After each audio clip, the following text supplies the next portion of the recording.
எங்களுடைய கூட்டணி கட்சியோடு இணைந்து பேரவையில் பல்வேறு முறை அரசாங்கத்தின் கவனத்திற்கு எடுத்துச் சென்றிருக்கிறோம். மாநில அரசும் பல்வேறு திட்டங்களை இந்த பகுதிக்கு புதிதாக கொடுத்திருக்கிறார்கள். அந்த வகையில் கோவை விமான நிலையத்தினுடைய விரிவாக்கத்திற்காக நிலங்கள் மத்திய அரசாங்கத்தில் ஒப்படைக்கப்பட்டதற்கு பின்பாக அதற்காக ஆரம்ப கட்ட வேலைகள் துவங்கி இருக்கிறது. இந்த பணியினை விரைவுபடுத்த வேண்டும் என்பதற்காக 2 நாட்களுக்கு முன்பாக கோவையில் இருக்கக்கூடிய தொழில் அமைப்புகளுடைய நிர்வாகிகளோடு மத்திய விமானத்துறை அமைச்சரை சந்தித்தோம். அடுத்து வரக்கூடிய 2 வருட காலத்திற்குள்ளாக புதிதாக முனையங்களை ஏற்படுத்துவதற்கான பணிகளை துவங்கி இருக்கிறோம். நிச்சயமாக மிக குறைவான காலத்திற்குள்ளாக அதை நாங்கள் முடித்துக் கொடுக்கிறோம். இந்த பகுதியினுடைய பல்வேறு வாய்ப்புகள் எங்களுக்கு புரிந்திருக்கிறது. அது மருத்துவத்துறையாகட்டும், கல்வியாகட்டும், தொழில்துறையாகட்டும் அல்லது சுற்றுலாத்துறையாகட்டும், பல்வேறு விதங்களில் கோவை விமான நிலையம் விரிவாக்கம் செய்யப்பட வேண்டும். அதற்கு எங்களுடைய முழு ஒத்துழைப்பு இருக்கும் என மத்திய அமைச்சர் தெரிவித்திருக்கிறார். அவர் கோவைக்கு வந்து நேரடியாக பார்க்க வேண்டும் எனவும் நான் கோரிக்கை வைத்திருக்கிறேன். அடுத்த மாதத்தில் வருவதாக உறுதியளித்திருக்கிறார். நாமக்கல் மாவட்டத்தில் குறிப்பாக விசைத்தறி தொழிலாளர்களிடம் சிறுநீரகம் அவர்களை ஏமாற்றி லட்சக்கணக்கான ரூபாயை அவர்களுக்கு கொடுக்கிறேன் என்று சொல்லிக்கொண்டு இடைத்தரகர்களாக இருப்பவர்கள் பல்வேறு நபர்களிடம் முறைகேடு செய்திருப்பதாக தகவல்கள் வருகிறது. ஊடகங்களிலும் இதற்கான செய்திகள் வந்து கொண்டிருக்கிறது. இது பற்றி கேள்வி எழுப்புகின்ற பொழுது சுகாதாரத்துறை அமைச்சர் இது திருட்டு அல்ல, முறைகேடு அப்படிங்கிற ஒரு வார்த்தையை சொல்லியிருக்காரு. திருட்டாக இருந்தாலும் முறைகேடாக இருந்தாலும் அதை தடுப்பதற்குத்தான் மாநில அரசு இருக்கிறது, பதில் சொல்வதற்கல்ல. அதிலும் இந்த மாதிரி பதில் சொல்லி மழுப்புவதற்கல்ல. ஒரு ஏழை தொழிலாளர்கள் அவர்களுக்கு ஒரு பிரச்சனையின் போது இந்த சிறுநீரகத்தை விற்கலாம், விற்பதற்கான வாய்ப்பு இருக்கிறது. அதுவும் இத்தனை வருட காலம் திமுகவினுடைய சட்டமன்ற உறுப்பினருக்கு சொந்தமான ஒரு குறிப்பிட்ட மருத்துவமனை நோக்கி இத்தனை குற்றச்சாட்டுகளும் எழுகின்றன என்றால் மாநில அரசு பாராமுகமாக இத்தனை வருடங்கள் காத்திருத்த இவர்கள் இங்கு பாராமுகமாக இருந்திருக்கிறார்கள் என்பதுதான் இதனோட அர்த்தம். ஆனால் நலம் முகாம் இதன் மூலமா நாங்க மருத்துவ வசதி செஞ்சு கொடுக்கறேன்னு தேர்தல் வந்த உடனே மாநில அரசு ஆரம்பிச்சிருக்காங்க. இங்க கிட்டத்தட்ட கடந்த 3 வருட காலமாக நலம் என்கின்ற மருத்துவ முகாமை வார வாரம் நாங்க நடத்திட்டு இருக்கோம். பிஜி மருத்துவக் கல்லூரியோடு இணைந்து இந்த நலம் முகாமை கோயம்புத்தூர்ல நடத்திட்டு இருக்கோம். தேர்தல் வரும்போதுதான் நலத்தை பத்தி மாநில அரசுக்கு அக்கறை வந்திருக்கு. அதனால இந்த சிறுநீரக குற்றம் தொடர்பாக சம்பந்தப்பட்ட ஆட்கள் யாராக இருந்தாலும் உடனடியாக நடவடிக்கை எடுக்க வேண்டும். அது மட்டுமல்ல, யார் இதில் பாதிக்கப்பட்டிருக்கிறார்களோ அவர்களுக்கு உரிய இழப்பீடு நிவாரணம் வழங்குவதையும் பாரதிய ஜனதா கட்சி மாநில அரசிடம் கோரிக்கை வைக்கிறது. இதையும் மாநிலத்தினுடைய முதல்வர் உடனடியாக கவனிக்க வேண்டும், பாதிக்கப்பட்டவர்களுக்கு உதவி செய்ய வேண்டும் எனவும் கேட்டுக்கொள்கிறோம். என்னங்க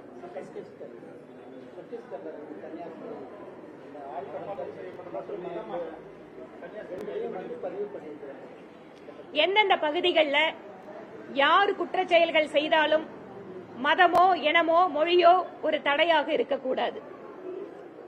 குற்றத்தில் சம்பந்தப்பட்டிருப்பவர்கள் எந்த மதம், எந்த மொழி, எந்த மாநிலம் என்று பார்த்து நடவடிக்கை அப்படின்னு எடுத்தோம்னா அது நியாயமான வேலையா இருக்காது. யார் குற்றத்தில் சம்பந்தப்பட்டிருக்கிறார்களோ அவர்கள் மீது நடவடிக்கை எடுப்பது என்பதுதான் ஒரு சட்டத்தின் வழி நடக்கின்ற அரசுக்கு பொருத்தமாக இருக்கும்.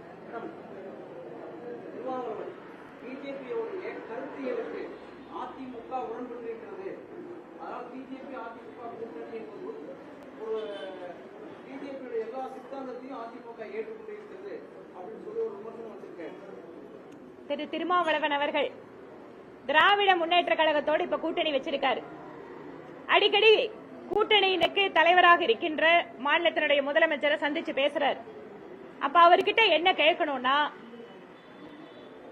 திராவிட முன்னேற்ற கழகம் பிஜேபியோடு கூட்டணி வைத்திருந்தார்களே, அப்போது அவர்களோட கருத்தைகளோடு முழுமையாக நீங்கள் ஒத்துழைந்து அதை ஏற்றுக்கொண்டு கூட்டணி வைத்தீர்களான்னு கேள்வி கேட்கட்டும்.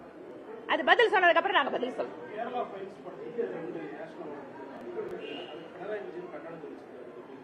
நேஷனல் அவார்டுங்கிறது அது முழுக்க முழுக்க படைப்பு திறன், அந்த படைப்பு மக்களிடம் கொண்டு சேர்க்கின்ற விதம் இதுக்காக வழங்கப்படுகிறது. நீங்க தமிழ்நாட்டில் எத்தனையோ பேரு மத்திய அரசுக்கு எதிராக, பாரதிய ஜனதா கட்சிக்கு எதிராக, பிரதமர் மோடிக்கு எதிராக எழுதியும் பேசியும் வருகின்றவர்கள் எல்லாம் தேசிய விருது வாங்கிக் கொண்டிருக்கிறார்கள். அப்படின்னா படத்துல ஒரு படத்துக்கு கொடுத்தது மூலமா அதை யாரு ஆதரவு தெரிவிக்கிறாங்கன்னு சொல்ல முடியும்? தமிழ்நாட்டில் நான் எத்தனையோ உதாரணத்தை சொல்ல முடியும். அது பத்ம விருதுகளாகட்டும், கலை கலாச்சாரம் சினிமா மாதிரியான துறைகள்ல விருது வாங்குறதாகட்டும், முழுக்க முழுக்க அது படைப்பு சம்பந்தப்பட்ட விஷயம். எல்லாத்தோட கேள்வி முடிஞ்சதுப்பா. உங்க கேள்வி என்ன?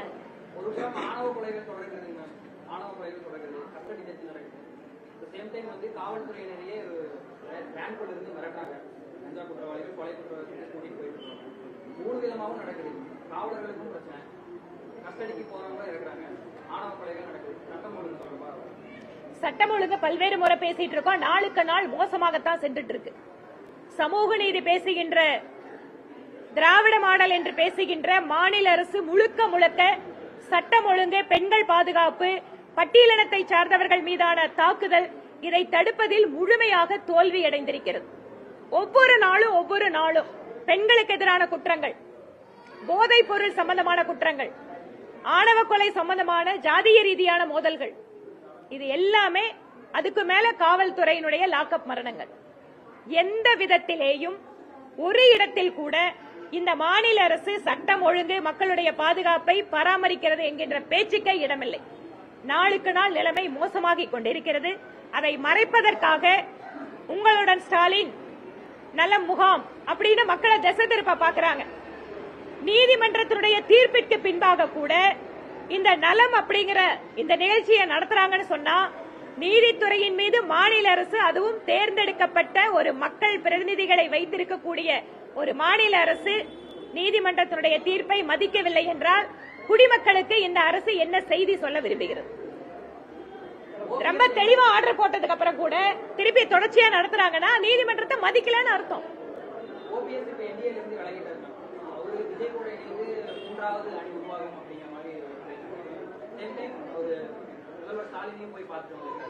தேமுதிக பிரேமலதா போய் பார்த்து ஒரு சைடு திமுகவின் கைகள் ஓடுகிறது, பலம் அதிகரிக்குது அப்படிங்கிற மாதிரி ஒரு கருத்து இருக்கு. மாநிலத்தினுடைய முதலமைச்சருக்கு உடல்நல சரியில்லைன்னு அவங்களே அது நட்பு ரீதியான விசாரிக்கிறதுக்காக போயிருக்கோம் அப்படின்னு சொல்றாங்க. இது ஒரு பக்கம். இன்னொரு பக்கம் கூட்டணி தேர்தல், இது எல்லாமே இன்னும் கொஞ்சம் நேரம் இருக்கு. தேர்தலுக்கு இன்னும் 7 மாத காலம் இருக்கு. அதனால இந்த 7 மாத காலத்துல என்னென்னவெல்லாம் மாற்றங்கள் வரப்போகுதுன்னு எல்லாரும் நம்ம பார்க்க தான் போறோம். தேசிய ஜனநாயக கூட்டணியை பொறுத்தவரை யார் உள்ளே வருகிறார்கள், யாரோடு எங்கள் கட்சி தலைமை பேச்சுவார்த்தை நடத்துகிறது, யாரெல்லாம் வரக்கூடிய காலத்தில் உள்ளே வருகிறார்கள் அப்படிங்கறது எல்லாமே தேசிய தலைமை அந்தந்த நேரத்தில் அறிவிக்கும். அப்ப நம்ம தெரிஞ்சுக்கலாம். வருவாங்க. வரும்போது எல்லாரும் ஒட்டு மொத்தமா சேர்ந்து வருவாங்க. யார் இருக்காங்கன்னு உங்களுக்கு தெரியுதா? எல்லாரும் இருக்காங்க. எடப்பாடியார் நாங்களும் பாஜகவும் இருக்கோம், இந்த கூட்டணியில இருக்கோம் அப்படின்னு சொல்லி சொல்றாரு. தேசிய ஜனநாயக கூட்டணியில நாங்களும் பாஜகவும் சொல்றாரு. ஆனா அந்த கூட்டணியில டிடிவி இருக்காரா அப்படின்ற கேள்விக்கு நேரடியா பதில் சொல்ல மாட்டாரு. உங்களுக்குள்ளே ஒரு குழப்பம் இருக்கு. டிடிவி உங்களோட இருக்கிறாரா இல்லையா? எந்த குழப்பமும் தேசிய ஜனநாயக கூட்டணியில இல்லைங்க. இங்க இருக்கக்கூடிய ஒரே குறிக்கோள் திராவிட முன்னேற்ற கழகத்துக்கு எதிராக பலமான கூட்டணியை அமைப்பது, திராவிட முன்னேற்ற கழகத்திற்கு எதிரான வாக்குகளை ஒருமித்த வகையிலே பெறுவது. இந்த அடிப்படையில தான் தேசிய ஜனநாயக கூட்டணி அமைக்கப்பட்டிருக்கிறது. இதைத்தான் எங்களுடைய உள்துறை அமைச்சர் திரு அமித்ஷா தெளிவாக்கியிருக்கார். இதுல யார் வர்றாங்க, யாரு இல்ல அப்படிங்கறது எல்லாமே தேசிய ஜனநாயக கூட்டணியினுடைய கூட்டணி கட்சி தலைவர்கள் எல்லாம் பார்த்துட்டு எங்களுடைய தலைமை அறிவிக்கும். ஒரே மேடையில சுயமரியாதை முக்கியம் அப்படின்னு பாஜக கூட்டணியிலிருந்து வெளியே வந்ததுக்கு அப்புறம் சுயமரியாதை முக்கியம், அதனால வெளியே வந்தாரு. ஓபிஎஸ் சுயமரியாதைக்கு இழுக்க பாஜக நடந்ததுக்கா? அதை எப்படி புரிஞ்சுக்கிறது? அவருடைய வார்த்தையை மரியாதைக்குரிய திரு ஓ பன்னீர்செல்வம் அவர்கள் இந்த மாநிலத்தோட முன்னாள் முதலமைச்சர். அவருடைய இந்த கருத்துக்கு நான் பதில் சொல்றது சரியா இருக்காதுங்க. அது மட்டும் இல்ல, தேசிய ஜனநாயக கூட்டணி கட்சிகள், கூட்டணி தலைவர்கள் இவர்கள் தொடர்பான எல்லா விதமான கேள்விகளுக்கும் எங்களுடைய தேசிய தலைவர்கள் எடுக்கின்ற முடிவு அப்படிங்கறதா இறுதியான முடிவு. அது வர்ற வரைக்கும் நாங்க எங்களோட வார்த்தைகள் எதுவுமே நாங்க சொல்ல விரும்பல. தேனியில ஒரு மேடையில எம்பி எம்எல்ஏ கூட ஒரு வாக்குவாதம். திராவிட முன்னேற்ற கழகத்துக்கு இன்னைக்கு வாக்கு கேட்டு போகிற மக்கள் மட்டும் எதிரி அல்ல. இன்று அந்த கட்சியிலேயே அவர்களுக்குள்ளாகவே ஒற்றுமை இல்லாத சூழல் அப்படிங்கறத ஏதோ வெளியில இருந்து பாக்குறவங்க இல்ல, நீங்களே தான் மீடியாக்கள்ல அதை கொண்டு வரீங்க. நானும் வரும்போது அந்த நியூஸ பார்த்தேன். உங்களோட மீடியாக்கள் மூலமா தான் நானும் அந்த நியூஸ பாக்குறேன். கட்சியே இன்று ஒரு முகத்தில் இல்லை அப்படிங்கறதா நிதர்சனமான உண்மை. சொல்லுங்க சார்.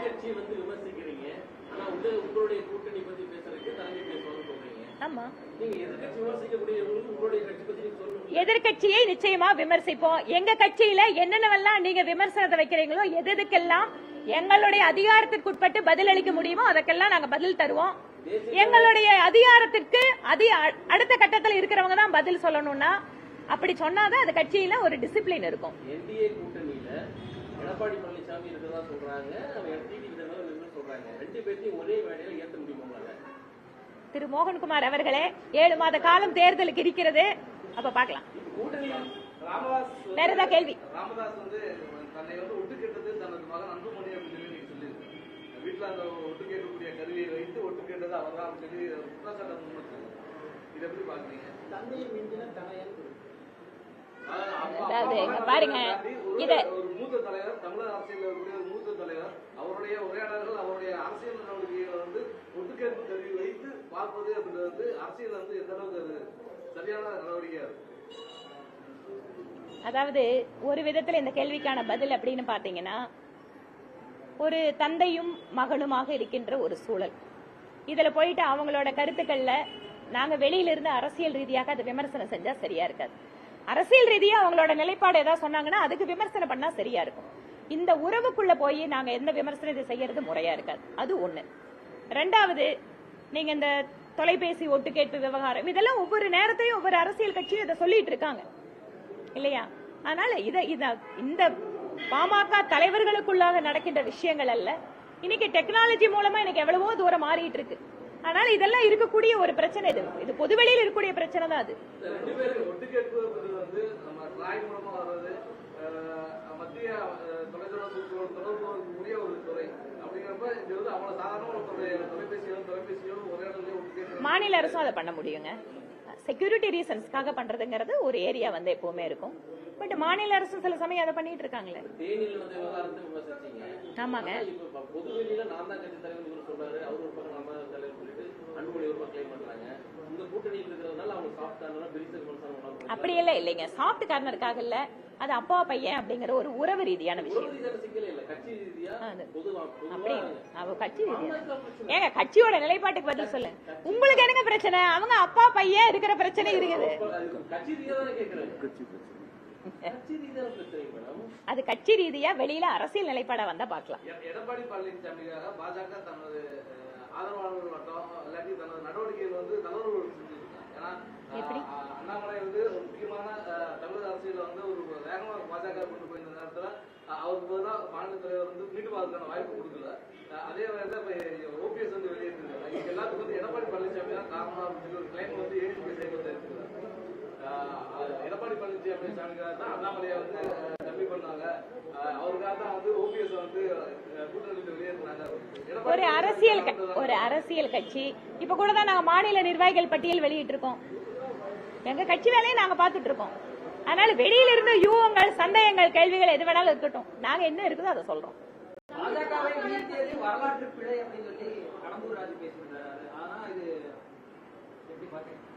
இல்ல பாக்குறதுக்கு ஒண்ணு இல்லைங்க. தமிழ்நாட்டில் 6.5 லட்சம் அதிகாரிகள் வாக்குரிமை பெற போறாங்க அப்படிங்கிற ஒரு கருத்து. 6.5 லட்சம் பேர் மேற்கொண்டு 70 லட்சம் பேருக்கு வாக்குரிமை தமிழ்நாட்டில் வட மாநிலத்தில் அரசியல் தலைகீழ் ஆகும்னு சொல்லி தீர்மானம் சொல்லியிருக்காங்க. அதாவது தேர்தல் கமிஷன் யாரை வாக்காளராக சேர்க்க வேண்டும் அப்படிங்கறதுக்கு விதிமுறைகள் வச்சிருக்காங்க. இப்போ டெல்லியில லட்சக்கணக்கான தமிழர்கள் இருக்காங்க. மும்பையில இருக்காங்க.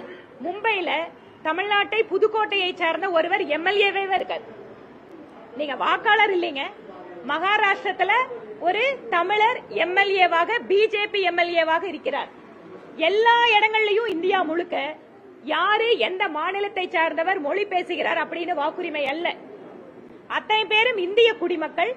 வாக்குரிமை அளிக்கிறதுக்கு குறிப்பிட்ட வருஷம் ஒரு இடத்துல வசிக்கணும், இத்தனை வயசு ஆயிருக்கணும். இப்படிதான் நம்மள சட்டத்துல தேர்தல் கமிஷன் வச்சிருக்கே தவிர இந்த மொழி பேசுறவங்க அந்த மாநிலத்துக்கு போனா வாக்கு கொடுக்க கூடாதுன்னு சொல்லலைங்க. சட்டத்தின்படி தேர்தல் கமிஷன் என்ன நடைமுறை இருக்கோ அது எங்காவது மாறும்போது அப்ப எல்லாத்துக்குமே ஒரு அக்கறை வரணும், கவலை வரணும். ஆனா வடமாநில தொழிலாளர்கள் மீது திட்டமிட்ட ரீதியில் வெறுப்பு கருத்துக்களை பேசுகின்ற, வடமாநில தொழிலாளர்களுக்கு எதிராக பேசுவதன் காரணமாக தன்னுடைய அரசியல் செல்வாக்கு வளரும் என்று நினைக்கின்ற தலைவர்கள், பிரிவினைவாதம் பேசுகின்ற தலைவர்கள் இந்த மாதிரி விஷயத்தை பேசுறாங்க. தேர்தல் கமிஷன் ஒரு வாக்காளராக பதிவு செய்வதற்கு அவருக்கு என்ன ஆதரவாக சான்றாவணங்கள் இருக்கோ அந்த அடிப்படையில தான் பண்ண முடியும். அப்படி எங்காவது மீறி இருக்காங்கன்னா